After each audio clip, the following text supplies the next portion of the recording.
You're talking about something simple, and suddenly the person across from you shifts. Their voice changes or they shut down. You can see something taking over. You know you're not just talking about the dishes or the weekend anymore.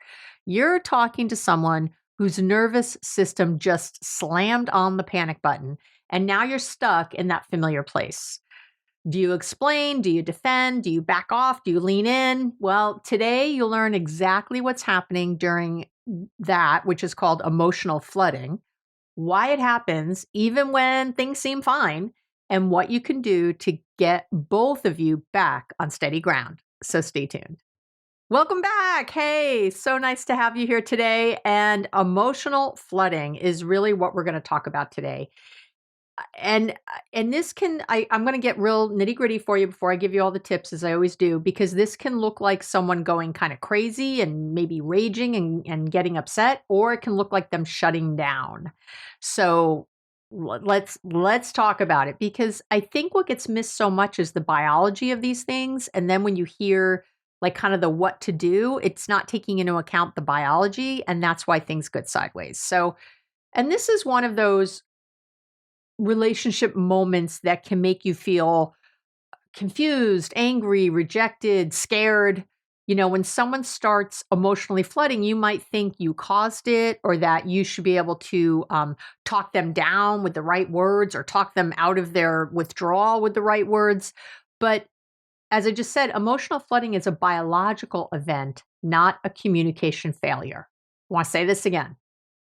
Emotional flooding, whether that means they shut down or they went crazy, is a biological event, not a communication failure. And this gets missed way too much. This is really at the core of it. And let me also say that today I'm going to talk a lot about romantic relationships, but I'm also talking, or you might perceive this only as romantic relationships, but this could be you talking to your mom or your best friend or your brother or a coworker. This can happen anywhere. And what I'm going to suggest you can do sort of anywhere. Okay. But you have to keep what I just said in deep mind. All right. So what is emotional flooding and why does it happen? So I want to slow this down and start with something I've talked about before, which is your window of tolerance. And this comes from the work of Dr. Dan Siegel. Is that his? Oh God, I should totally know his name by heart. Yeah. It's Dr. Dan Siegel. He coined the term to describe kind of the range of emotional and physiological arousal that you can handle while still feeling grounded, still feeling present, still able to think clearly. Okay. This is like kind of window. So when you're inside your window, so picture a window opening, like, or closing. So when you're inside the window, the top of the window to like the window sill, however far you've opened it up, when you're inside your window of tolerance, you can stay in the conversation, you can reflect on what's happening, you can respond thoughtfully, you're patient, you're kind, you're compassionate, you're thoughtful, all the good things. But when something feels overwhelming or threatening, your nervous system can push you outside that window of tolerance. So again, if you're picturing an actual window, I sort of do it that way. And there's a whole chapter in my book, Boundaries Made Easy, which is behind me. So I'm pointing to it if you're watching me on YouTube. I have a whole chapter in the book and in the workbook about all of this, but I also have mentioned it before on the podcast, and I will link to those. You don't have to buy the book if you don't want to. I will link to all of those. But if this interests you, if this is something that you really notice about yourself, you really might want to get the Boundaries Made Easy book, and so you can go a little deeper. But having said that, so if you're picturing an actual window, there's if you picture like almost like above the window, there on the upper side is hyperarousal. That's what we call it, hyperarousal. And this is where everything gets ramped up. Your sympathetic nervous system turns on, your fight or flight, okay? And then if you picture kind of below that window, like maybe even below the windowsill, that's called hypoarousal. Okay, so there's hyper on top, kind of think of someone being hyper when you say that word, right? Going up, and hypo, and that's where everything shuts down. That is where it's almost like, your parasympathetic nervous system is taking over, but to an extreme. Emotional flooding is what happens when you get pushed quickly and forcefully sort of out of your window, okay? Your nervous system senses a threat, your body reacts likely before you even understand why. And suddenly, you can't think straight. So sometimes, people will describe it as I like saw red. You can't think straight. You felt like you lost time in a conversation. If anything like that has happened, you've been pushed outside your window of tolerance. And I say this in a way like you've been pushed, but it's not the other person's fault. I want to be really clear about that. So if you're the person listening right now and it's your partner or your mom or whoever that gets crazy or shuts down, this is not your fault. Like I just said, this isn't a communication failure. And, you're likely doing something unknowingly that is being part of the trigger. It doesn't mean you're doing anything wrong. You could be doing everything in a completely healthy way, but just the fact that you're saying, "Hey, I'd like to talk to you about something," is enough to send them out of their window of tolerance. And so I want you to actually, when you picture that window, think about it. If a window is too small, if it's closed too small, and there's only like a couple inches between the windowsill and where that opening is, that's someone who has too small of a window of tolerance. And that means that almost anything will set them off in one of these ways. Up or down, hyperarousal or hypoarousal.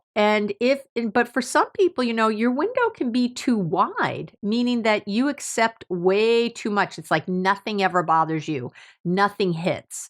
So, and that might be explaining who you are right now. That might be explaining someone when you get crazy with someone going, why isn't this bothering you? Or what, how come I'm more upset than you or whatever. It's possible that there's too wide of a window. And it usually means that there's just been so many boundary violations and so much going on that this person doesn't even know what's acceptable and not anymore. And so nothing is almost like hitting them. And again, no matter which way it is, you want to have a healthier window, so to speak, right? So you don't want to put up with terrible, terrible behavior. That means your window's too wide.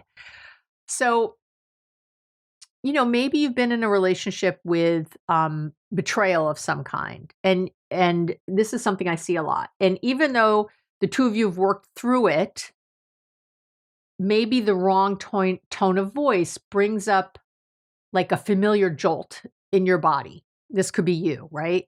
Maybe something your partner does reminds you of an old abandonment from your childhood. That happens. Maybe a comment by your mom accidentally hits a, sort of bruised part of your identity. None of this is conscious, right? It's not happening at a conscious level. It's happening at a subconscious level. It happens in a fraction of a second. A fraction of a second, because it's happening in your nervous system, not your logic center. This is not your prefrontal cortex, people, right? Emotional flooding, it's not like someone being dramatic. I want to be really clear. True emotional flooding. It's not some drama king or queen. It's biology reacting faster than your mind can catch up. Even though it can seem, when you're looking at someone maybe screaming and yelling out of nowhere, someone who goes from 0 to 100 in 2 seconds, you can think to yourself, whoa, what's going on here? It's not them just being dramatic. Now, there are some personality disorders and other things where, yes, that is drama, but that's different. But actual emotional flooding where you kind of almost can't help it is different.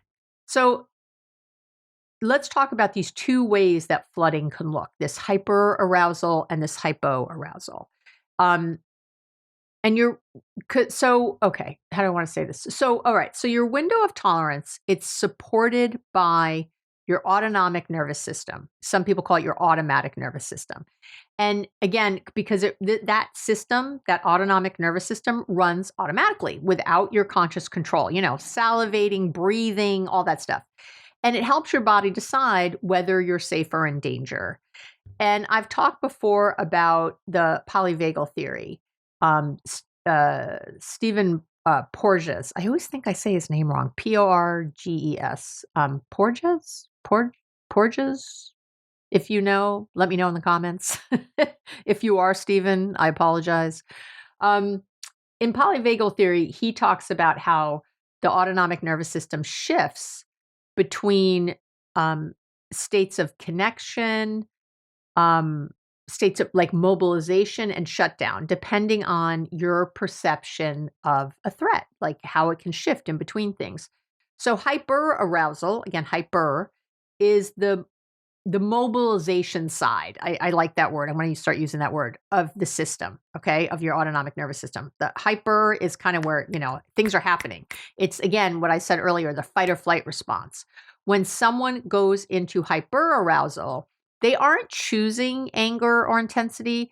Their sympathetic nervous system is dumping stress hormones into their bloodstream, just dumping. And it's fast. So hyperarousal can look like a lot of things, raised voice, angry outbursts, rage, explosive frustration, rapid speech, interrupting, defending before you finish talking, feeling attacked even when you're calm, right? I remember my mom used to say, "Stop yelling at me." And I've never been a yeller. I don't think I've ever, like maybe to my kids across the playground or something, but when they were little, but I just don't yell. It's not part of my makeup. And I can remember we'd be talking sometimes. So my mother would be like, when you were yelling at me, and I'm like, yelling? I'm not yelling. But that's how it feels to them. It feels like they're attacked, even if you're acting very calm. And right now you might be going, "Oh my gosh, this is so my mom or my husband or my whoever." It can look like, what else can hyperarousal look like? Pacing, restlessness, definitely a lot of difficulty staying on the topic at hand, that kind of stuff, right? Now, so that's that side. That's the up mobilization side. Then we have the hypoarousal, again, kind of below the windowsill. That's the shutdown side. It's the freeze response. So remember, fight or flight would be up top. Freeze would be, or the collapse response would be down here. We also, when we talk about fawning, and I've done episodes on fawning. If you don't know what that is, that's another a trauma response that looks like just crazy codependency. And I see that in the mobilization side more, but I've also seen it kind of for people who freeze and they go into people pleasing. And this can happen when someone feels overwhelmed and powerless, right? Their body decides the safest thing to do is to go numb, is basically what's happening in hypoarousal. So it can look like going quiet. Sometimes we see what we call flat affect or a flat kind of voice, lack of expression, definitely disconnection, feeling numb or blank, dissociation, zoned out, staring, slow responses or no responses at all, shrugging, that kind of thing, or just nothing. So both hyperarousal and hypoarousal, both the top and the bottom, are survival responses. Both tell you that the person you're talking to is no longer in the present day conversation. Their body is reacting to something older, to something deeper. That is what you know, because the brain is hijacked. So let's talk about what's happening inside the brain during emotional flooding. When the amygdala senses danger, remember that's that kind of part, I've talked about the amygdala a lot, that sort of threat guru in your brain, right? Whenever your amygdala senses danger, it fires sort of a rapid alarm signal. And that alarm travels through the brain much faster than rational thought does, okay? And so your prefrontal cortex, which handles reasoning, logic, empathy, perspective taking, communication, that part of the brain becomes much less active during the alarm state, what we know. And if you think about it, if you're running from a tiger, you're not supposed to stop and go, what are all my options? Let me think. Let's create a PowerPoint for this. You're supposed to just run or hide or fight, or, you can only do that fight, flight, or freeze. That's all that can happen in those moments. So that other part of your brain shuts off. If you were running from someone trying to hurt you or something trying to hurt you, and your brain was like, hey, I wonder what I'm going to have for dinner, That can't happen. It has to get taken over. So that part of your brain really shuts off, that other part, the prefrontal cortex. So what that means is that the part of the brain that could understand your point of view, if this is happening with the person you're talking to, and you're trying to explain yourself, that part of their brain is offline. It's temporarily offline. They can't understand your point of view in that moment, no matter how many times you explain it, no matter how many ways you explain it. And you can see that in real time. The person might refuse to hear your explanation. They might repeat the same sentence over and over. Yeah, but, yeah, but, yeah, but. You know what I see a lot? They'll latch on to one interpretation and they won't be able to let it go. Right. Yeah, but this, and they sort of like will come back over and over, even when you've explained that that's not what you said, or that's not what you meant, or that didn't happen that way. You might notice that they're looking right at you, but feel kind of far away. Again, they could lash out in anger. All of those things can and do happen. And so that might sound really familiar. And I want to say too that memory networks, they play a really major role here. When your nervous system detects something that reminds it of old pain, the hippocampus, another part of your brain, the learning center of your brain, it'll go back and find similar memories and feed them into the current moment. And that's why like a 3 out of 10 situation suddenly feels like a 10 out of 10 emergency. The brain reacts to past threat, not present reality. That's what's happening in that moment because of everything going on. So here's the part that's hard, but liberating. In the moment of emotional flooding, nothing you say to clarify, correct, or defend is gonna land, because the part of the brain that can hear nuance or context or reasoning is not available. So that's the first thing to really get. I know because you guys talk to me, you keep having the conversation, even though you know the person's shut down. You keep trying to explain. You keep, stop. Just stop. Because then you get as angry as them, or as shut down, or you get angry when they're shut down, or the vice versa. Then you shut down and they're angry. And we just add, it's like we're dogpiling on the problem. So here's what not to do when someone floods. Okay. Here's what not to do. So when someone floods, again, most people do exactly the things that make it worse, I think. And again, it's not because you're trying to hurt the person. It's because you're scared, you're confused, you're frustrated, you're mad, you're resentful, and you're trying to pull both of you back into safety. But, you know that doesn't work. It's not working. It hasn't worked. It's not going to work. So, that's why you're hanging out with me right now, right? Because you know that. So here are the 5 things that you shouldn't do. Do not do these things. As I get a tissue to blow my nose. Let's just all hang out as I blow my nose. Okay. Hey, you can hang out with me when I blow my nose. There you go. Did you need to blow your nose? Everybody can do it. So what did I say? Here are 5 things you should not do. Number 1 is don't explain or defend. I know. You want to say it. That's not what I meant, or you're misunderstanding. But when someone is flooded, explanation feels like invalidation to them. They cannot process your intent. So don't do it. Number 2, don't correct their perception. If you say you're making too big a deal out of this, or that's not what happened, their nervous system hears danger, not logic. Right. Your correction is intensifying their alarm, not making it better. You're sitting there right now nodding your head going, oh my gosh, that's exactly what happens, Abby. I know. The third thing not to do is don't try to push the conversation forward. I know you think you should finish the conversation so it doesn't hang in the air or, hang out there.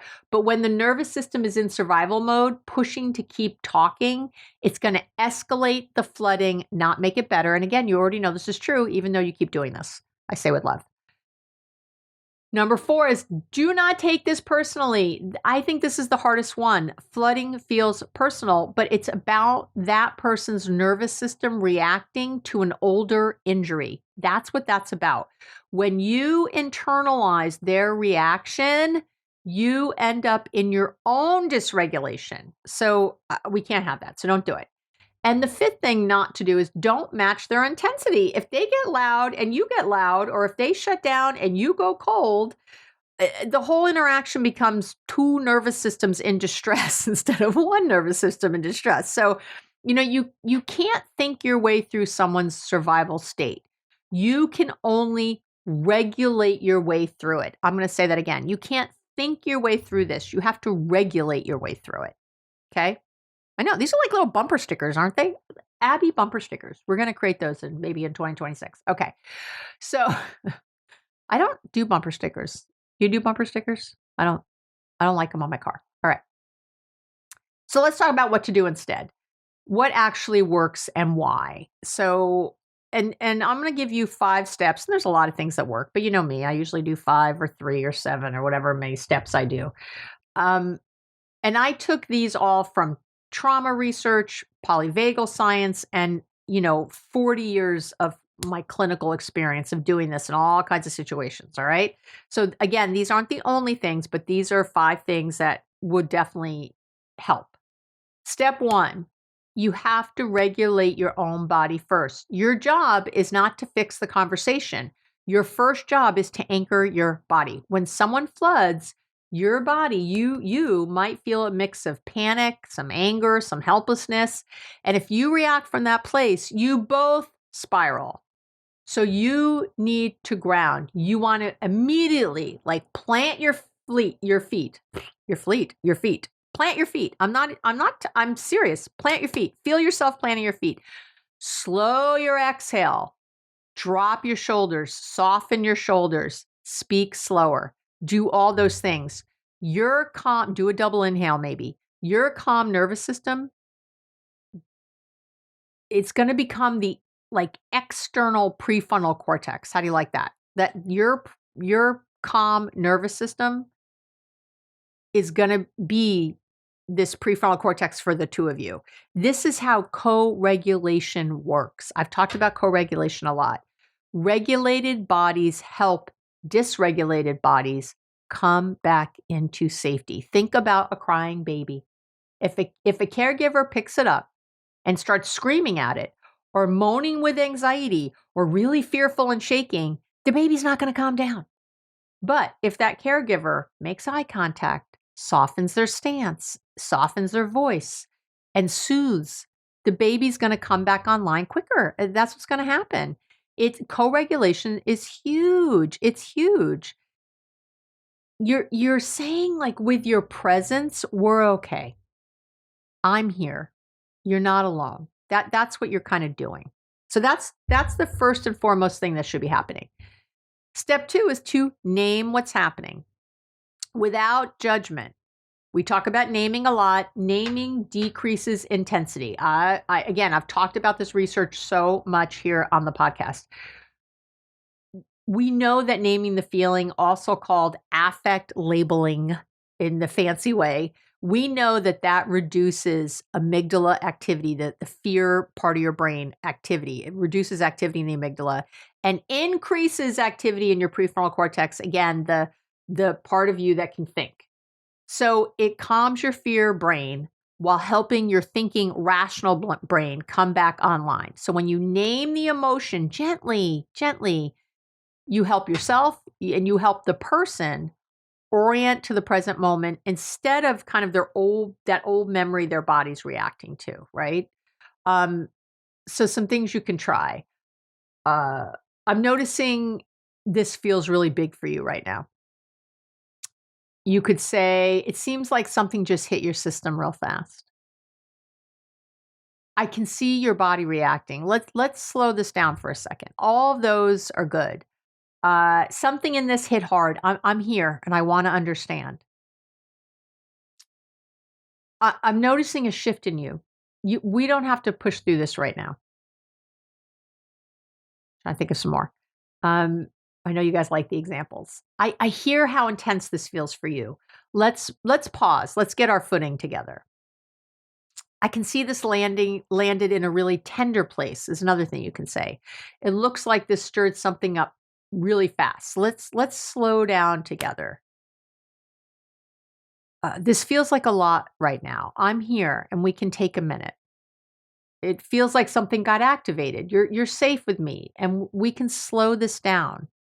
You see all the we talk and the noticing labeling. Something shifted. We don't have to figure it out this second. You're not analyzing. I don't want you to analyze. You're not fixing. You're orienting. Okay, you're orienting. And I have exactly what to say when someone starts emotionally flooding. I think that's what I called it. That's the free download for today. So I'll talk about it more later. But so if you liked all those examples, I gave a ton in the free download for today. Because again, season 8, I think I've been bringing those downloads. I just want to say, I've really been trying to give you something that you can really, really use after the podcast. Like you can hang it on your fridge or practice it or put it, take a picture for your phone, something, so you have it at the ready. Okay, step 3 is you really want to. I want to say this well. You want to offer a pause that feels safe but not rejecting. Okay, that's what's so important here. A lot of people just want to get out, like, oh, I'm done with you. I'm out of here. That's a pause, but it doesn't feel safe. It feels rejecting. People hear, I need a break, as abandonment when they're flooded. So instead of stepping away alone, I want you to create a team pause. You and your mother, you and your partner, you and your brother, whoever it is, right? So again, let's take a couple minutes so your body can calm down. I'm not going anywhere. Let's just take a few minutes so we can both calm down. You can even say it that way. Let's hit pause for a second so we can get our bodies back to steady. I'm right here. I want this to feel safe for both of us. Let's take a moment and then we'll keep going. That's a good one. That was a good one. Write that down. Let's take a breath and give our nervous systems a little space to settle. We're not done. We're not done. I'm here. We'll get there, but let's take a moment. We don't have to push through this. Let's step back for a minute together. I care about this conversation and I want us both grounded. So let's just take a small break. Your feelings matter. Let's give your body a moment to catch up. Let's take a couple minutes and come back to each other when the intensity drops, when we feel safer to do that, something like that. I want to hear you, and I can do that better if we take a short pause right now. That's a good one. See, I get better as I go. I can feel how much this matters to you. Let's take a breath and let's come back to it with more clarity. See that? See all these? How about we step back for a minute and make space for both of our bodies to come back down? Something like that. Let's pause so we don't say things we don't mean. I'm with you, I'm here, but let's just take a pause. Do you see that all this? You're reassuring them that the relationship is intact. You're pausing the conversation, not the connection. I'm going to say that again. You're pausing the conversation, not the connection. And I've even said that out loud. I've said, I want to pause this conversation but I'm not pausing the connection, I promise. I'm here, I love you, and I really want us both to take a minute. Do you hear that? Like, do it that way.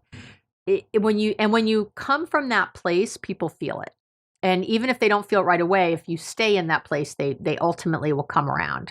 And I know you're going to get chased out of the room by some people, whatever. It's still better than standing there and continuing the craziness. Okay.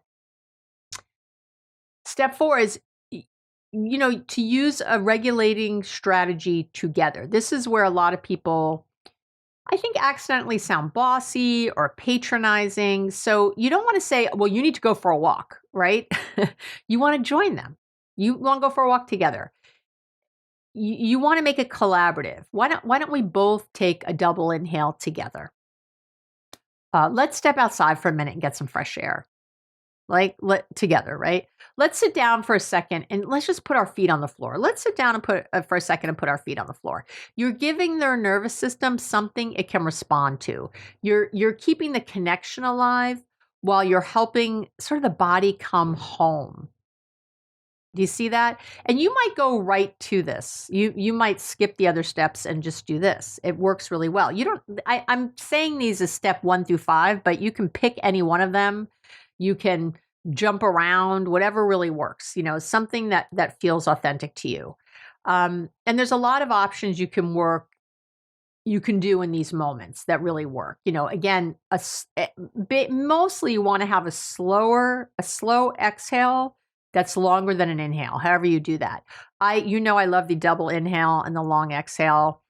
Any cold water on your wrists, pressing your hands onto a table, pressing your feet into the floor, looking around the room and naming objects, taking a short walk outside, a calm physical touch, if that's welcome, can do it. Again, remember, you're not forcing, you're joining. It's all about the joining and really having that in your mind. But be mindful of touching another person if that's not something that's going to be welcome. So be thoughtful about it. For some people, it's exactly what they need. For other people, it's the farthest thing. Hopefully you know your person. If in doubt, don't touch. I would say that. And then the last thing I want to mention here is you want to repair after the nervous system calms down. This is where I think the real work happens, and most people rush through it way too quick because they're just so relieved they're on the other side. But repair really needs presence. It needs curiosity, a grounded body. So never try to repair when the other person or you is still shaky. That's not the time.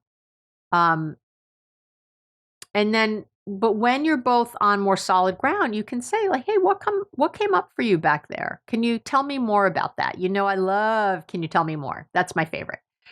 Did that remind you of something old? Can you tell me what that reminded you of?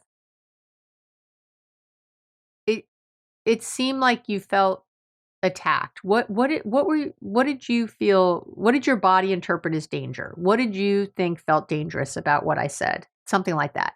You're helping them understand their reaction, not justify it or shame themselves for it. That's not what we're doing. We're getting curious. And let me give you some more examples. You guys have been writing in saying I want more examples, so I'm trying to give you a lot today.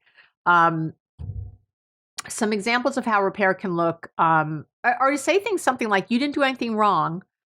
My body just reacted because that tone reminded me of how my dad used to talk to me when he was angry. How's that? If you're the one who, whatever. I think I panicked because I felt like you were pulling away, and that's always been hard for me. You're going to have to get deep. I felt overwhelmed, and I went into old patterns. I'm here now. Again, this is if you're the one who got flooded, and you're the one looking to repair and talk to the person. And here, this is also the only place where your reassurance carries weight. Okay. Remember earlier, they're not hearing it, but saying it now, I'm here. I'm not going anywhere. We can figure this out. Everything is figure outable. Now you're building new memory networks that say, when I get overwhelmed, someone stays. That's the healing part, right? That's where healing lives. Okay. So let me wrap it up. Wrap it up, Abby. I want to say this. If flooding isn't a sign that the relationship is broken, whatever it is, it's a sign that we need help. It's a sign that an old wound got tapped. And when you understand that, you stop taking it so personally and start responding in ways that create safety, instead of more fear, right? That's what you're trying to do. And again, I'm going to really urge you, if this is an area that feels like, wow, I need work here, that there's two things you can do. One is you can download exactly what to say when someone starts emotionally flooding. I think that's exactly what I called it. You can get that below the video. It's going to give you, or on the website, when you find this episode on the blog or on the podcast page, it gives you exact language for the moments. It's like a script I put together. It includes I have, what do I have in there? I have what to say when someone starts to flood, how to co-regulate together, and how to repair once the intensity comes down. So it's all there. So you can download that, or you can get the Therapy to Go bundle that goes with today's episode. If this is something, again, that really hits you. The Therapy to Go bundles are just that. It's like therapy to go, like to go food. And I'll tell you exactly what's in the bundle. The bundles cost $10 if you buy them alone, which you can do. Again, all the places where you download and all that. And if you, but if you want to join my One Love Collective on Substack, which is only $8 for the whole month, and you get all these Therapy to Go bundles, which include, by the way, the free download. So you don't have to do the download and the bundle if you're getting everything. The download will come in the bundle, but includes all that for every single podcast I do. So, and there's usually about 4 a month. So you would get, if you paid for those all separately, it'd be $40 versus $8. And you get live Q&As with me. You get early drops of the podcast. You get the podcast with no ads. You get all kinds of other stuff. So, and you can learn more about that if you go over to the website. But here's what's in the Therapy to Go bundle for this one. And I really like these if you get them, if you do have a therapist, they're wonderful to do and then go talk to your therapist about. Or if you're in recovery, you can talk to your sponsor. Or you can just do it yourself and have some insight and understanding.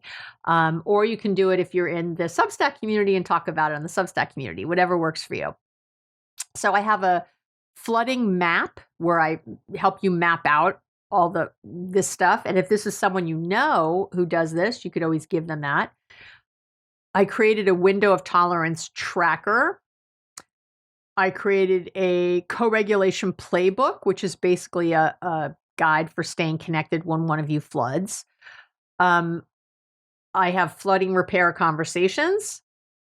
I have a script builder so that you can create your own personalized flooding scripts. All of that is in the bundle. It's a lot. And it's really meant to be very on the go, help you in moments, really create something. Because when flooding happens with us or someone else, you want to have it really practiced and clear. It's sort of like why firemen train running into a building. It's so that, they train, right? All the time to run, fire people, I should say, there's women too, to run into the building when it's on fire so that when it really happens, they're overriding their fear response because they practice it so much. The military does that, right? Lots of people do, lots of professions do that. That's why I have all these the way it is for this particular homework, because when people get triggered, you want something that overrides the fear, the reaction. You want to be able to act, not react. And that's what everything helps you do. All right. Wow. That was a lot. I hope, I try to create every episode from your questions and from things you're asking about what would be really helpful. So I'm hoping this really helps you move the needle if this is an issue for you. As always, if you have a topic you'd like to see on a future podcast or for me to talk more about, or you have a different angle, you can email me at abby@abbymedcalf.com. You can comment below the video. You can, if you're watching on YouTube, please like and subscribe. You can go to the Let's Connect page on my website and connect with me that way. Just remember, it's highly unethical for me to give any direct advice, so I will not. Please do not write 10 pages. I don't have time to read those. There's a lot of you. There's tens of thousands of people every month that download the podcast, and I get a lot of emails, and I actually read them myself and try to respond, but I do not read them if they're too long. I can't. I don't have time. I'm sorry. So please make a brief question or whatever, and I'm really happy to address it and to answer you. So that's it. Yeah, have patience this week. Have love for yourself and others. I love you, and I'm so grateful to be here with you. It's, again, always the favorite part of my week. And when this drops, it'll be right before the holidays here in the United States. So please remember to use all your tools with all the people you're going to be running into. All right. Have an amazing week, and I'll talk to you real soon.